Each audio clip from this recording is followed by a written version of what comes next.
Hey guys, welcome back to Ben & Brewing's channel. If you haven't been here before, we do product reviews, tutorials, and we have a live chat feature on our website to help you through your Brew Day 911s. Check it out at benandbrewing.com. Today's video, we're actually circling back on iGulu's non-alcoholic beer kit. We felt it was a good base, but a little sweet for our taste. We're seeing if we can bring some more balance to it by adding real hops using a hop tea technique. Let's check it out.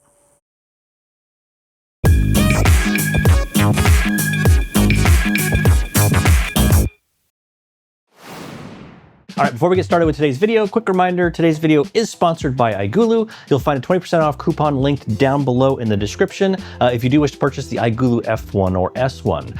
Additionally, we'll have a link for another tool that we'll be using today, which is kind of a necessity for what we're trying to do. It's the FlotIT 2.0, which is a floating dip tube that is made by Homebrewer Labs. We'll have a link to that as well. You'll see it a little bit, why it's necessary for this. We've used in the iGulu in the past. It is a game changer. So today we're actually going to rebrew iGulu's Pale Lager non-alcoholic kit. We did this a couple of weeks ago, a month or so ago, and it was pretty good as far as a base kit goes. Our biggest challenge we had with it is that it was still a little bit too sweet for our taste, which kind of makes sense because not all of the malt sugars actually end up fermenting out. So you're left with a lot of residual malt sweetness. The best way to counteract this is actually to add more hops. So in today's experiment that we're doing, in today's attempt, we're going to see if we can bring more balance to the Pale Lager non-alcoholic kit. So the technique we're using today is actually we're going to be making a hop tea to add into the iGulu fermenter. Now, if you watched our prior video where we made a New England IPA and we used this technique and the beer came out really, really tasty, we recommended adding the hop tea at the end of fermentation so as not to boil off any of those volatiles as the yeast is bubbling off the CO2. This recipe is going to be a little bit different because there's not a lot of fermentation activity. The yeast go dormant pretty quickly. We're going to add that hop tea at the beginning of fermentation to make sure that there is some biotransformation of the flavors and that we don't lose anything in the final fermentation product.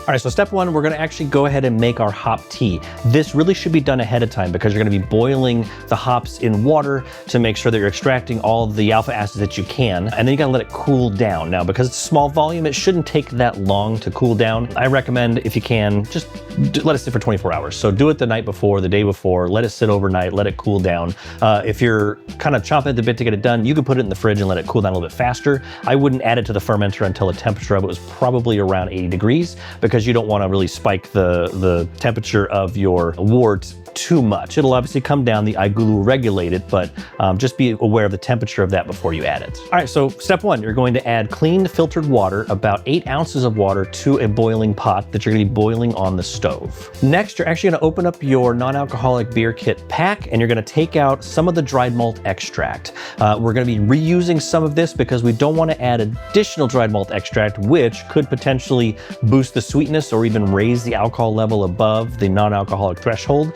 So we're going to reuse some of that dried malt extract from the kit. You're going to do 2.1 ounces of dried malt extract. You're going to go ahead and add that into your pot of water and bring it to a boil. The reason we're adding the dried malt extract is that actually helps to improve the isomerization of the alpha acids, meaning it makes it easier for the alpha acids, which are oils, to easily dissolve or more easily dissolve into the water itself. Once your pot of water, or now wort, comes to a boil, you're going to add 0.1 ounces, not a whole lot, 0.1 ounces of mosaic hops. This is the same type of hops that already exist in your Pale Lager kit. They use a mosaic extract, so we're trying to kind of pair up those two flavors just to boost it a little bit without kind of taking it in a new direction. So we're just trying to balance it out. We're gonna boil the entire quantity of liquid in the hops for only about 30 minutes. Now, typically I would do a 60-minute boil for this, but because the amount of hops is really not a whole lot, I don't think you're gonna get much more bitterness going beyond a 30-minute boil. Now, if you disagree, feel free to boil for the full hour. You might need to add a little bit more liquid because you're gonna lose quite a bit in evaporation, and there may be a little bit more bitterness that you get out of it. For us, trying to keep this as somewhat streamlined as possible, we're just gonna stick to a 30-minute boil. So once the boil is complete, go ahead and let it cool down kind of in the pot before you add it to some sort of a heat-safe jar. We find mason jars work really, really well for this. Prior to pouring it into your mason jar, definitely give it what's called a whirlpool. So take some sort of a sanitized spoon or a metal tablespoon. And if you do this while it's still boiling or while it's still really hot, there's no issues with contamination or anything wild and funky getting in there. Give it a really vigorous stir to kind of create a whirlpool, and then leave it alone for about 10-15 minutes. What that does is it takes all the hot particulates that are in there and actually forces them into the center of the pot where they've kind of formed like a little cone. And that way you can try to extract off the edges of more of the clear liquid and leave most of the hot matter behind. That is going to be important because we really don't want to jam up too much of our Triton keg. The good news is because we're using the FlotIT 2.0, technically you could dump that entire mass in there. It will not clog up your serving line at all. That FlotIT 2.0 will filter out everything. I'm doing it more from the standpoint of shelf stability. I don't want a ton of extra vegetal matter in there that can lend different off flavors in the beer, because this should be consumed relatively quickly. All right, so our hop tea has been prepped, it has been chilled down, we're ready for the next step, and that's to go ahead and brew up the iGulu kit for the non-alcoholic beer. Before we get started, we are brewing today's recipe on the iGulu S1. For those of you that own this machine, know that it has a much more robust fermentation schedule. The master mode on it is way more dialed in as compared to the F1. They both make excellent beer, but if you're wanting to fine tune things and really have more control, the S1 is definitely the unit you want to go with. As you know, it also has a separate CO2 adapter so that you can serve carbonated beverages from the S1. One of the challenges that I've seen with this kind of design is you can either lay it down flat or you can stand it up, which they do in a lot of the promotional photos. The things I don't like about that is that it seems a bit unstable. It doesn't seem to have a good solid base. So I've actually designed and actually have on my website, benandbrewing.com, you can order one of these bases for the CO2 adapter. What's nice about these is it gives it a nice solid base so that you won't be afraid of it falling over if it is standing up.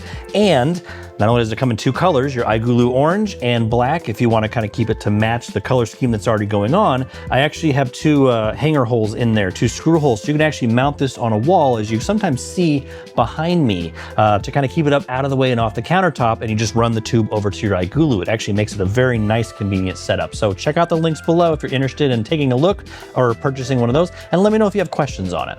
All right, so let's go ahead and brew up our iGulu non-alcoholic kit. Step one, make sure that you sanitize everything that's going to come in contact with your beer. This is especially important, as I mentioned in our last video where we did this kit, with this non-alcoholic beer. Because there's not a high level of alcohol in this particular beer, it can be more susceptible to any wild yeast and bacteria that are floating out there, getting in and contaminating it and leaving you a funky beer that you may not really want to drink. Make sure you're sanitizing everything, including the FlotIT 2.0. That one definitely needs to get some good sanitization. So sanitize the inside of the keg, the lid, the serving tube, everything. And again, we use StarSan, highly recommended, 30-second contact time, and we have that linked below for you.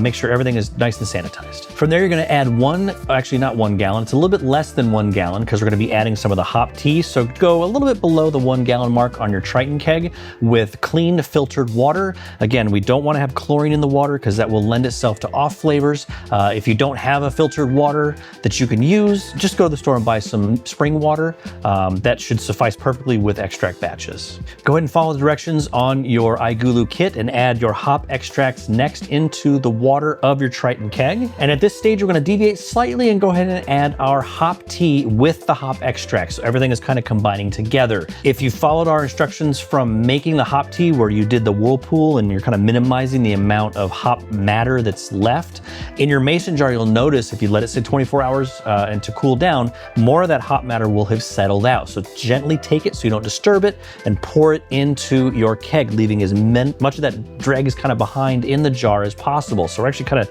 doing a two-stage settling thing to minimize what's in there.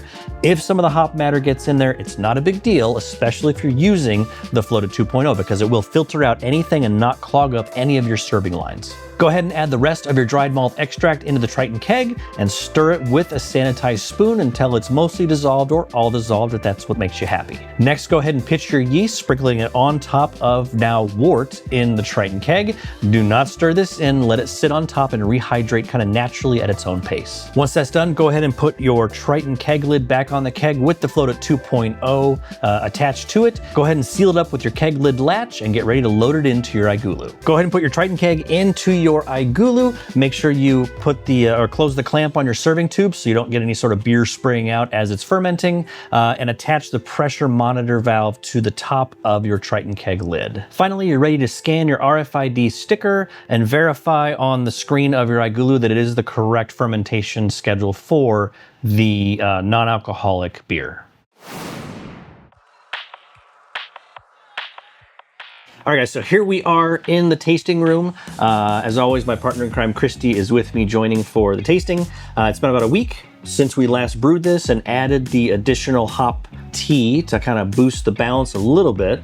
I do have to say the head retention on it, and you kind of mentioned that a little bit earlier, is pretty epic. I think the extra hop oils that were added to it lead to kind of more of a head retention. So I think we should just dive right into it. Let's do it. Cheers. Cheers. Way more of a hop presence. Actually, that's shockingly good. Well, that really balanced it out.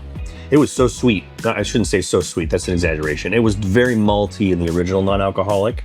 This completely dries it out. There's still a little bit of malt character in the background, but it's not sweet. If you like hop water, which would make sense because it's NA, this is really good. But this has a good malty balance to it. It tastes not just like watered down hop water, but actually, that's actually interesting. I'm being super critical of it. The one thing it is missing, and this is something that would be easy to add, is hop aroma. We did a 60-minute or 30-minute hop boil, which is plenty to extract what little bit of hops we put in there. You would even throw a couple of pellets in at the 10-minute mark, 15-minute mark to get more of the hop aroma. I think if it had a little more hop aroma, along with that nice strong bitterness in the end, this is clean. I actually can't believe it's the same beer. And it's got a very nice drying, sessionable, and you want more. You want to come back for more. This is really good.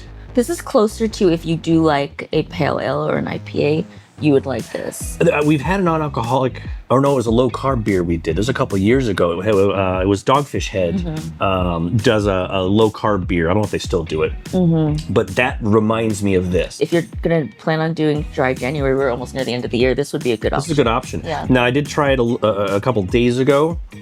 It was before the carbonation really set in, and it really wasn't as bright and crisp as it is. So definitely make sure that it carbonates, not to a high level, just a normal beer level. What is it, 2 volumes, 2.5 volumes, whatever's standard for a regular beer. I don't remember, it's been a long day. But that is really good. If you want a non-alcoholic beer and you like to tweak the settings a little bit, this kit with the hop additions knocks it out of the ballpark. That is really, really good. Hey guys, thank you so much for watching our video on tweaking iGulu's non-alcoholic beer kit. Let us know in the comments if you've tried this before, if you've tried this and let us know how it comes out, or if you've tried different hops other than Mosaic. Maybe there's another hop that you find actually pairs nicely with the Mosaic and kind of gets away from a little bit more of the piney that we're experiencing today, and maybe you push it a little bit towards maybe some of the fruity or tropical fruit. Catch you later, my friends.